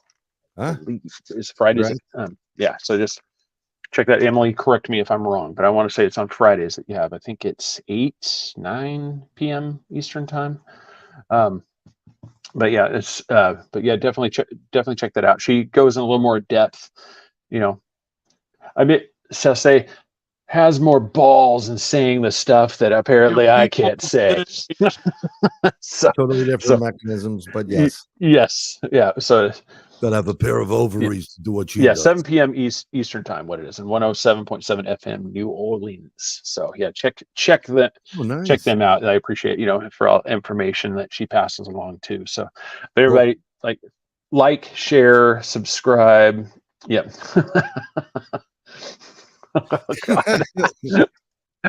Oh, God. It's kind of fitting for the subject that we talked about. Yeah, but just everybody, thank you for watching. You can find us on whoever bought the shirt. I really appreciate. I think it's a shirt that somebody just bought. I really appreciate that too. I bought one. So you're gonna walk around with the beards on. Yes, that's right. Patreon.com is another way you can get to us, but also Facebook is a great way. You can subscribe. Become a subscriber. It's 99 cents a month. Or stars, like Laura. Thank you again for those. That really a cup of coffee too. Because buy us coffee. Yeah, they said there's a lot of different ways you could do it. In one way, it's just if you don't have the money, it literally takes 10 seconds to go hit the emoji thing, and then hit share. That's all you got to do. Yep. And share it to your timeline. Share it to a group you think might. Just doing that little thing that spreads it out, and then we get more people, and the more people that see it, the more we spread, and then it's amazing. It works out really well. And then like I said, that's why I like to plug other people too, because then we work together. If we all work together, we're all going to grow. It gets the word out, and so that's kind of sharing other people. Laura over here, Laura Greeley, who's been in all the time, she does really great jewelry and stuff. So. Oh yeah. Definitely check her out. She, Laura Greenlee, she posts those things, and so you can message her if you see something you're interested in. What kind of jewelry she posts? Amazing stuff. This is where you take that advice. Go to Laura Greenlee, friend request her, and then you go through and, like I said, check her out, and then she lists what is, and it's really really affordable stuff. And she makes some pretty amazing jewelry. It's all got positive vibes about it too. We all could use those right now. Yeah, stars. It's pretty easy actually. Just type in there. You just go to stars. Facebook takes their cut up front. So once you're there, it doesn't matter. So if you give us a star is equal to a penny. So if you give us 100 stars, you're giving us $1. Facebook has already taken their cut, so we get the full $1. So if you give us 25 stars, that's 25 cents. We get the full thing. That Facebook doesn't take any cut. So so if you guys haven't done it for your show, I highly recommend you set it up too, because it's super easy to do, and you don't, like I said, they don't penalize you for anything. They're literally just getting rewarded for creating content is all it is. And then if you get enough subscribers on YouTube, then you get super chat and the whole world opens up to you. So like and subscribe on Facebook, YouTube. Yeah, YouTube is the place you want to be.